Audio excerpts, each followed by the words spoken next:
ఈరోజు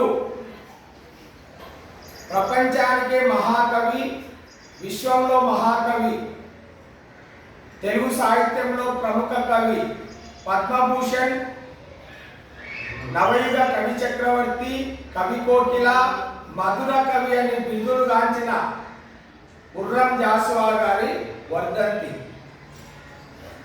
గుర్రం జాషువా గారు సెప్టెంబర్ 28, 1895లో జన్మించారు. జూలై 24, 1971లో మరణించారు.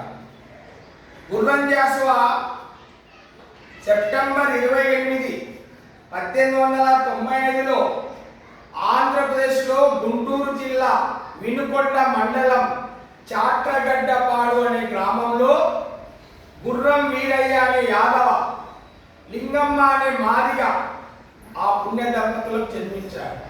ఆ రోజుల్లోనే ఆయన తల్లిదండ్రులది ప్రేమ వివాహం.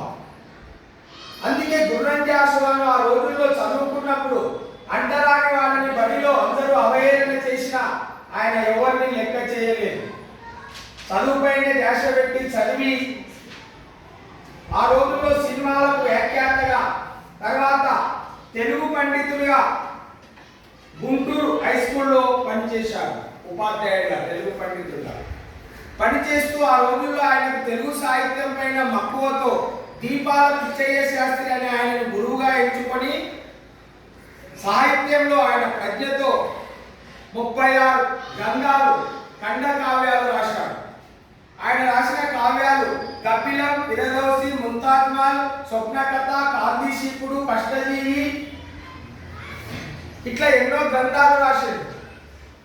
ఆయన గ్రంథాలు క్రీస్తు చరిత్రకు కేంద్ర సాహిత్య అకాడమీ అవార్డు వచ్చింది, రాష్ట్ర సాహిత్య అకాడమీ అవార్డులు వచ్చాయి బాపు చరిత్రకు. ఈ విధంగా ఎన్నో అవార్డులను ఆయన పొందాడు. ఆ సందర్భంలో ఆయన ఒక అవగాహన సభలో పండితులు ఉన్నప్పుడు ఆయన తన పద్య పటిమను ప్రదర్శిస్తే అంటరాని వాడని ఆయన ఆ సభ నుంచి బహిష్కరించడం జరిగింది. అది ఆయన ఛాలెంజ్గా తీసుకొని సాహిత్యంపై మక్కువతో ఆ రోజు అగ్రకులాలు సాహిత్యంలో ఆధిపత్యంలో ఉన్నప్పుడు ఒక దళితుడుగా నేను కూడా గొప్ప పండితుణ్ణి అని నిరూపించుకున్న మహనీయుడు. ఆయన కపిలం అంటే మీరంతా చూసింటారు. కాళిదాసు మేఘ సందేశం పంపిస్తారు ఆ కావ్యంలో యక్షుడి ద్వారా. దాన్ని ప్రతీకగా తీసుకొని కపిలం ద్వారా కాశీ విశ్వనాథునికి ఒక సందేశం. ఏ సందేశము? కాశీ విశ్వనాథుని విశ్వేశ్వరుని దేవాలయంలో దళితులకు ప్రవేశం లేదు, కపిలానికి ప్రవేశం ఉంటుంది పక్షులు పోతే.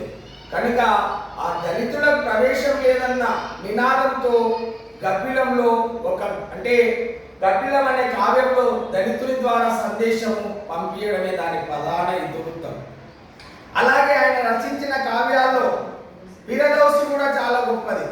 ఆ రోజు పర్షియన్ రాజు గజనీ మహమ్మద్ ఈ కవిని నా మీద ఒక కావ్యం రాస్తే మాటకో బంగారు నాణ్యం ఇస్తా అంటాడు. తర్వాత అట్లాగే రాస్తాడు. 10 ఏళ్ళు శ్రమించి కావ్యం రాస్తే ఆ పిరదోసిని ఎవరో చెప్పుడు మాటలు విని ఆ రాజు అవమానించి రూపాయి ఇయ్యడు. అప్పుడు ఆ పిరదోసి యొక్క ఆత్మవేదనను కవితగా పిరదోసి అనే కావ్యం రాస్తారు. కనుక ఇట్లా తెలుగు సాహిత్యంలో ఆయన ఎన్నో రచనలు చేశారు. శ్మశానం మీద పద్యాలు రాశారు. హరిశ్చంద్రుడు, సత్యహరిశ్చంద్ర కాస్తి సీన్ ఉంటాయి శ్మశానం. అప్పుడు ఒక పద్యం ఈనాటికి కూడా అది ప్రముఖమైన పద్యం. ఇచ్చోటనే లేత ఇల్లాలు నల్ల పూసల చెవులు గంగలో కలిసిపోయి అంటాడు శ్మశానంలో. ఇచ్చోటనే లేత ఇల్లాల నల్ల పూసల చెవులు గంగలో కలిసిపోయి అంటే శ్మశానంలో భర్త చనిపోతే భార్య తాళి తీసేస్తారు. ఇలాంటి సన్నివేశాలు మనం ఆ పద్యాలు వింటుంటే వైరాగ్యంలోకి వెళ్ళిపోతాం. ఇంత ఆవేదన వస్తుంది. రాజుల గురించి ఒక పద్యం చెప్తాడు. రాజు మరణించే నొకతార రాలిపోయే, సుకవి మరణించే నొకతార గగనమెక్కే, రాజు జీవించు రాతి విగ్రహములందు, సుకవి జీవించు ప్రజల నాల్కలేదు. రాజులు చచ్చిపోతే బొమ్మలు పెడతాడు, కవి చనిపోతే ఆయన పద్యాలు ప్రజల నోళ్లలో సాహిత్యం మిగిలిపోతుంది. ఇంత గొప్ప పద్యాలు చెప్పిన మహాకవి. అందుకే ఆయన భారత ప్రభుత్వం పద్మభూషణ్ అనే విధించింది.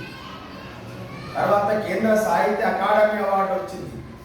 ఒక సందర్భంలో తిరుపతి వెంకట కవులు, తెలుగు సాహిత్యంలో ప్రసిద్ధమైన కవులు, చెల్లపిల్ల వెంకట శాస్త్రి, ఆయన గుంటూరు వీధుల్లో అంటే ఏనుగుపై తిప్పుతారు, అంబాడిపై ఏనుగుపై తిప్పి ఆయన కాలికి గండ పెండేరం తొడుగుతారు. ఎవరంటే చెల్లపిల్ల వెంకట శాస్త్రి, గొప్ప పండితుడు, బ్రాహ్మణుడు. ఈయన దళితుడు. తొడిగి ఈ కవీశ్వరుని పాదము తాకి నా జన్మ ధన్యమైంది అంటాడు. అప్పుడు గుర్రంజాస్ అంటాడు, నా జన్మలో నాకు ఇది ఒక గొప్ప సత్కారం, ఇంతకన్నా నేను గొప్ప సత్కారం పొందలేదు అని. ఎన్ని పురస్కారాలు వచ్చినా దీనికి సమానం కావు అని చెప్తాడు. అంటే ఒక ప్రముఖ కవిన కాలికి గడ్డపెండేయడం అది కూడా అలవాటు తొడగడం. కనుక ఇట్లా తెలుగు సాహిత్యంలో జాసువా పద్యాలు కానీ, జాసువా సాహిత్యం కానీ, ఆయన ఇంకొకతో అంటాడు, ఇతడు దళితుడై ఉండి హిందువుల గ్రంథాలు రచిస్తున్నాడు అన్నాడు.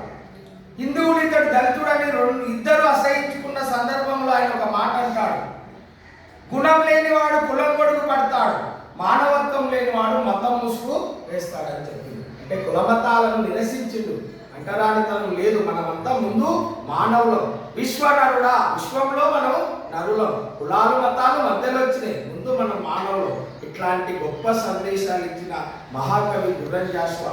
కనుక తెలుగు సాహిత్యంలో నేను అత్యంత అభిమానంగా ప్రేమించే కవి జాస్వా ఒకరు, వేమన ఒకరు.